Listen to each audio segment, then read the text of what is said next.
రాజన్న సిరిసిల్ల జిల్లా కోనరావుపేట మండలంలోని మూలవాగు పరివాహక గ్రామాల నుండి జరుగుతున్న ఇసుక అక్రమ రవాణాపై కోనరావుపేట పోలీసులు ఉక్కుపాదాన్ని మోపుతున్నారు. ఎక్కడికక్కడ ఇసుక అక్రమార్కులపై కేసులు నమోదు చేయడమే కాకుండా గట్టి నిఘా ఉంచి వారిని కట్టడి చేస్తున్నారు. కోనరావుపేట మండలంలోని మూలవాగు పరివాహక గ్రామాల నుండి గత కొద్ది రోజులుగా యథేచ్ఛగా జరుగుతున్న ఇసుక అక్రమ రవాణాపై కోనరావుపేట పోలీసుల ఆధ్వర్యంలో ఎస్ఐ వెంకటేశ్వర్లు గట్టి నిఘా ఉంచి ఎక్కడికక్కడ అక్రమాలకు చెక్ పెడుతున్నారు. రాజన్న సిరిసిల్ల జిల్లాలోని కోనరావుపేట మూలవాగు పరివాహక గ్రామాలైన నిమ్మపల్లి, బావుసాయిపేట, మామిడిపల్లి తదితర గ్రామాల నుండి ప్రతిరోజు అర్ధరాత్రి వేళల్లో పదుల సంఖ్యలో ట్రాక్టర్ల ద్వారా ఇసుకను ఇతర ప్రాంతాలకు తరలిస్తూ వేలాది రూపాయలను సొమ్ము చేసుకుంటున్నారు. కాగా ఇసుక స్మగ్లర్లపై గట్టి నిఘా ఉంచిన ఎస్ఐ వెంకటేశ్వర్లు వారిని ఎక్కడికక్కడ కట్టడి చేయడమే కాకుండా కేసులు కూడా నమోదు చేసి వారిని అణచివేస్తున్నారు. మూలవాగు పరిసర గ్రామాల్లో ఇసుక రవాణా జరిగే దారుల్లో శుక్రవారం రోజున ఆయన జేసీబీతో గుంతలు తీయించారు. ఈ సందర్భంగా ఆయన మాట్లాడుతూ మూలవాగు పరిసర ప్రాంతాల నుండి రాత్రి వేళల్లో అక్రమంగా ట్రాక్టర్ల ద్వారా ఇసుక రవాణా చేస్తున్నారన్న విషయం తెలిసి స్థానిక రైతులు, ప్రజలు కూడా ఇబ్బందులు ఎదుర్కొంటున్నారని పేర్కొన్నారు. అక్రమ రవాణా జరగకుండా ఇసుక రవాణా చేసే దారుల్లో గుంతలు తప్పించడమే కాకుండా వారిపై కేసులు కూడా నమోదు చేస్తున్నామని తెలిపారు. ఆయన వెంట కానిస్టేబుల్ శ్రీనివాసరెడ్డి, బాబురెడ్డి, సర్పంచ్ గంగాధర్, గ్రామ రైతులు ఉన్నారు. గ్రామంలోని బావుసాయిపేట గ్రామంలో ఈ రాత్రి వేళ అక్రమంగా ఈ ట్రాక్టర్లు అన్నవి బాగా ప్రజలను డిస్టర్బ్ చేస్తూ పక్క పొలాలలో కూడా వాళ్ళకి పక్కమటి పొలాలమ్మట కూడా తీస్తున్నారు కాబట్టి ఆ పొలాల్లో నీళ్ళు కూడా వాళ్ళకి ఇబ్బంది కలిగేటట్టుగా ఉన్నాయి కాబట్టి అటువంటి ట్రాక్టర్లు మేము మా యొక్క మూమెంట్ని తెలుసుకున్న వాళ్ళు దొంగతనంగా ట్రాక్టర్లు కొడుతున్నారు కాబట్టి వాళ్ళు అటువంటి ట్రాక్టర్లను తీయకుండా అటువంటి దారులకు ఈరోజు ట్రెంచ్ కొడుతున్నాము, జేసీబీ ద్వారా ట్రెంచ్ కొడుతున్నాము. ఇక మీద ట్రెంచ్ బూడిపినా కానీ ఇటు ట్రాక్టర్లు దోలినట్టయితే వాళ్ళ మీద చట్ట ప్రకారంగా చర్య తీసుకొని క్రిమినల్ కేసులు చేయబడతాయని చెప్పేసి తెలియజేస్తున్నాం. దక్షిణ కాశీగా ప్రసిద్ధిగాంచిన ప్రసిద్ధ పుణ్యక్షేత్రమైన వేములవాడ శ్రీ రాజరాజేశ్వర స్వామి వారిని దర్శించుకోవడం సంతోషకరంగా ఉందని భూపాలపల్లి శాసనసభ్యులు గండ్ర వెంకటరమణారెడ్డి అన్నారు. శుక్రవారం రోజున శాసనసభ్యులు గండ్ర వెంకటరమణారెడ్డి సతీమణి జడ్పీ చైర్మన్తో కలిసి సతీ సమేతంగా దర్శించుకొని ప్రత్యేక పూజలతో పాటు కోడె మొక్కులను చెల్లించుకున్నారు. భూపాలపల్లి శాసనసభ్యులు గండ్ర వెంకటరమణారెడ్డితో పాటు ఆయన సతీమణి జడ్పీ చైర్పర్సన్ గండ్ర జ్యోతి దంపతులు వేములవాడ శ్రీ రాజరాజేశ్వరాన్ని దర్శించుకొని కోడె మొక్కులు చెల్లించుకున్నారు. రాజన్న సేవలో భూపాలపల్లి శాసనసభ్యులు వెంకటరమణారెడ్డి దంపతులకు రావడంతో వారికి ప్రత్యేక పూజా కార్యక్రమాలు నిర్వహించి స్వామివారి ప్రసాదాలు, మెమంటో అందజేసి సత్కరించారు. అనంతరం బద్దిపోచమ్మ అమ్మవారికి కూడా బోనాలు సమర్పించుకున్నారు. ఈ సందర్భంగా ఆయన మాట్లాడుతూ దక్షిణ కాశీగా పేరుగాంచిన రాజన్నను దర్శించుకోవడం సంతోషకరమని, రాజన్న ఆశీస్సులతో తెలంగాణ రాష్ట్రం సుభిక్షంగా ఉండాలని పేర్కొన్నారు. జిహెచ్ఎంసీ ఎన్నికల నేపథ్యంలో ఆయన వాటిపై మాట్లాడుతూ జిహెచ్ఎంసీ మేయర్ పీఠం టీఆర్ఎస్కే దక్కుతుందని సందర్భంగా ధీమా వ్యక్తం చేస్తూ తమకు ఓటు వేసి గెలిపించిన ప్రజలకు ప్రత్యేక కృతజ్ఞతలు తెలియజేశారు.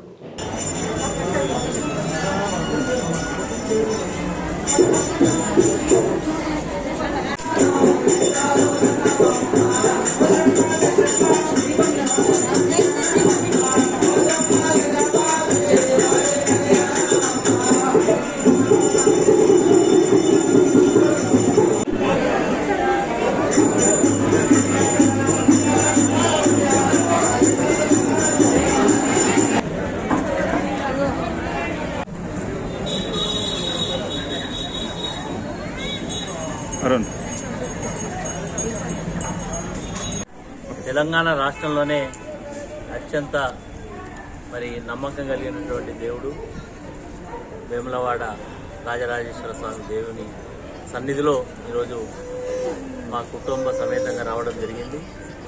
మా మన్మని యొక్క మొక్కులు చెల్లించడానికి ఆయన కేశఖండనం కూడా చేయించడం జరిగింది.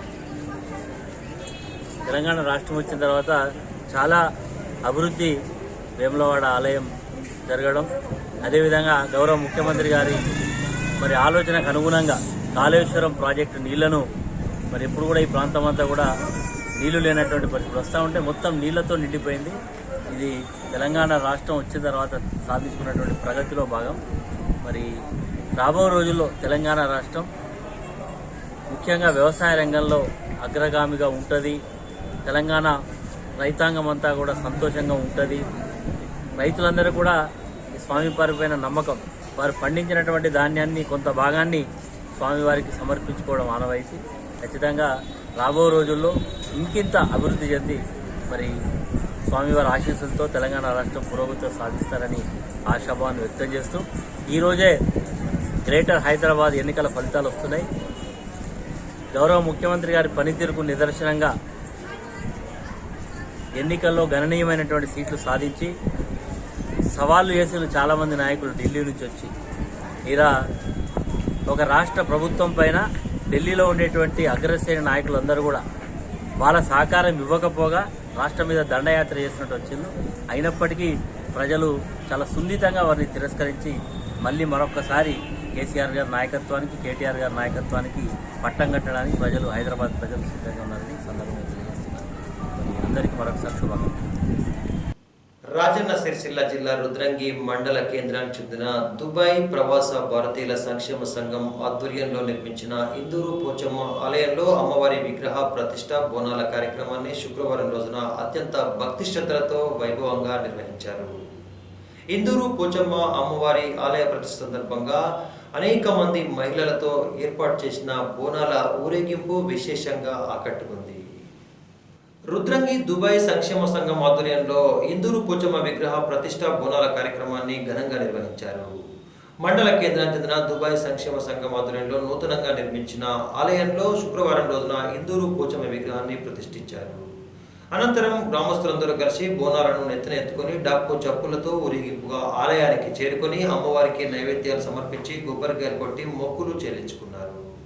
ఈ సందర్భంగా సంఘం సభ్యులు మాట్లాడుతూ ప్రతి ఏటా సకాలంలో వర్షాలు కురిసి పాడి పంటలు సమృద్ధిగా పండాలని, కరోనా మహమ్మారి నుండి ప్రజలందరినీ కాపాడాలని ఈ సందర్భంగా అమ్మవారికి మొక్కులు చెల్లించుకున్నట్లు తెలిపారు. ఆలయంలో పండితుల మంత్రాలతో పాటు డప్పు కొరుకుల నడుమ అమ్మవారి విగ్రహాన్ని ప్రతిష్ఠించినట్టు వివరించారు.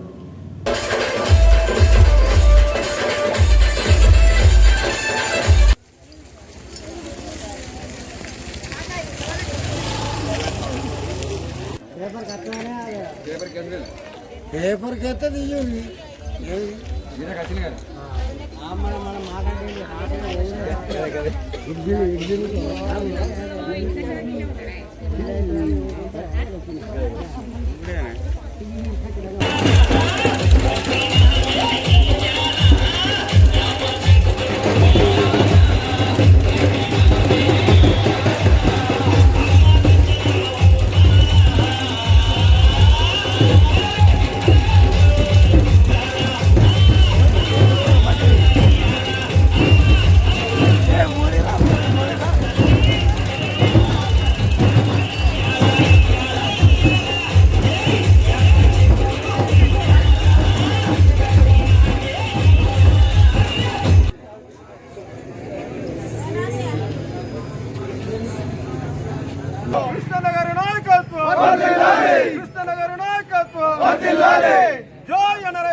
రూపాయి గ్రామానికి కేటాయించడం, మండలానికి కేటాయించడం నిజంగా అభినందనీయం. ఇది చాలా గొప్ప పని. నిజంగా రుద్రంగి గ్రామస్తులను నేను అభినందిస్తున్నా.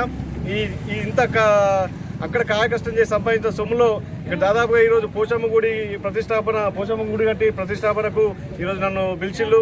నేను రావడం చాలా నిజంగా అదృష్టంగా భావిస్తున్నా. ఇట్లాంటి గొప్ప కార్యక్రమానికి నేను మామూలు వ్యక్తి, నేను మీలేక గల్ఫ్ కార్మికుడినే. బట్ ఈరోజు ఈ బైక్ ర్యాలీ తీసి నన్ను ఇక్కడ వరకు గుడి వరకు తీసుకురావడం నేను అందరినీ చేతులెత్తి మొక్కుతున్నా.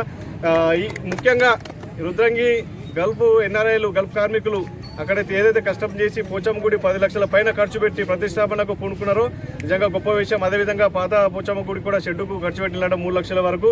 మళ్ళా రుద్రంగిలో సీసీటీవీ కెమెరాలు ఏర్పాటు చేసిందని తెలిసింది. నిజంగా ఇంత గొప్పగా ఎలా ముందుకెళ్తున్నారో ఇదన్నైతే స్ఫూర్తిగా తీసుకోవాలా. కొన్ని గ్రామాలలో, కొన్ని మండలాలలో నేను చూసినా, కానీ అక్కడ ఏదో చిన్న విషయానికో, షెడ్డుకో, దేనికో, రోడ్డుకో ఎవరికన్నా సాయం అవసరం పడితే ఇచ్చిళ్ళు. ఇవన్నీ చేస్తూనే మళ్ళీ ఈ కుటుంబాలలో ఎవరు చనిపోయినా. రుద్రంగి మండలం మానల గ్రామంలో శుక్రవారం రోజున పశు వైద్య శిబిరాన్ని ఏర్పాటు చేసి గొర్రెలు, మేకలకు నట్టల నివారణ మాత్రలతో పాటు వ్యాక్సిన్లు వేసే కార్యక్రమాన్ని నిర్వహించారు. రాజన్న సిరిసిల్ల జిల్లా రుద్రంగి మండలం మానాల గ్రామంలో పశు వైద్య అధికారి ఆధ్వర్యంలో గొర్రెలు, మేకలకు వచ్చే నట్టల నివారణ కార్యక్రమాన్ని ఏర్పాటు చేశారు.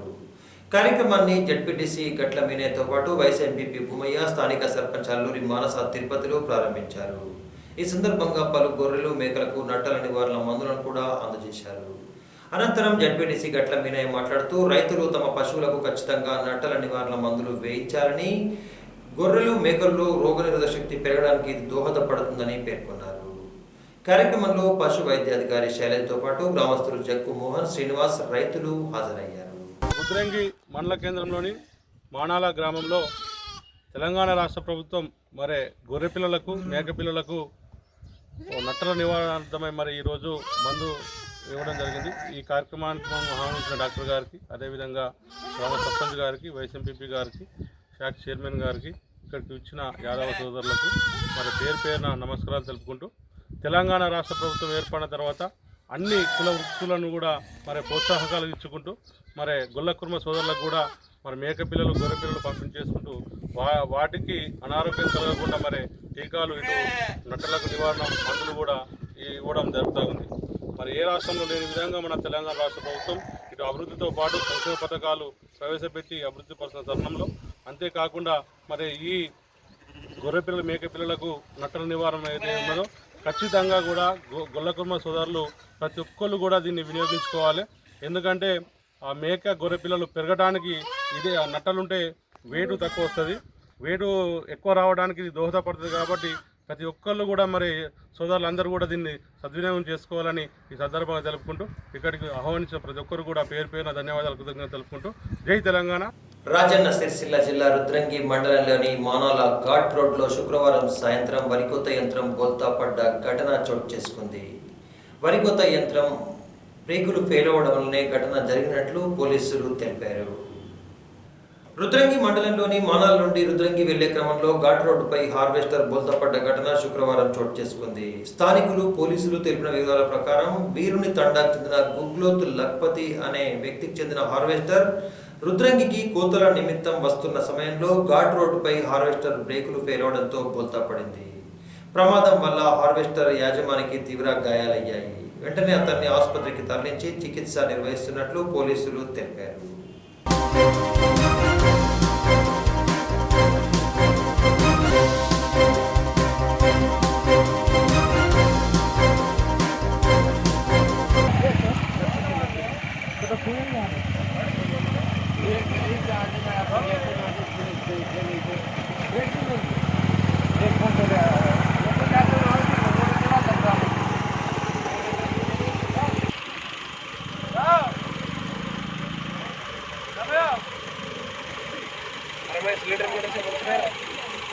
जागी सो गया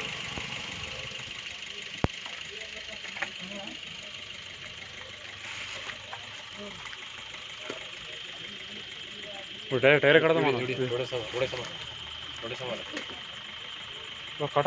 వేములవాడ మున్సిపల్ కార్యాలయంలో 4వ తరగతి ఉద్యోగులుగా పనిచేస్తున్న వారి వేతనాలను వెంటనే చెల్లించాలని వేములవాడ 1వ వార్డు కౌన్సిలర్ సంగే హన్మవ్వ కమిషనర్ శ్రీనివాస్ రెడ్డికి ఒక వినతి పత్రాన్ని సమర్పించారు. శుక్రవారం రోజున కౌన్సిలర్ సంగే హన్మవ్వ మాట్లాడుతూ కరోనా కష్టకాలంలో అనేక వ్యయ ప్రయాసాలకు వచ్చి ప్రజలను కాపాడడంలో ముందంజలో ఉన్న 4వ తరగతి ఉద్యోగులు వేతనాలు లేక ఆకలితో అలమటిస్తున్నారని, వెంటనే వారికి వేతనాలు చెల్లించాలని డిమాండ్ చేశారు. రాజన్న సిరిసిల్ల జిల్లా కేంద్రంలోని ఏరియా ఆసుపత్రిలో రోగులకు మరిన్ని సౌకర్యాలు కల్పించేందుకు గాను 50 డయాలసిస్ యూనిట్లు ఏర్పాటు చేస్తున్నట్లు జిల్లా కలెక్టర్ కృష్ణభాస్కర్ తెలిపారు. శుక్రవారం రోజున రాజన్న సిరిసిల్ల జిల్లా ఏరియా ఆసుపత్రిని కలెక్టర్తో పాటు జెడ్పీ చైర్పర్సన్ న్యాలకొండ అరుణ రాఘవరెడ్డిలు పరిశీలించారు. ఇవి ఈనాటి అయ్యండి వార్తలు. తిరిగి రేపటి వార్తలలో మళ్ళీ కలుసుకుందాం. అంతవరకు సెలవు. నమస్కారం.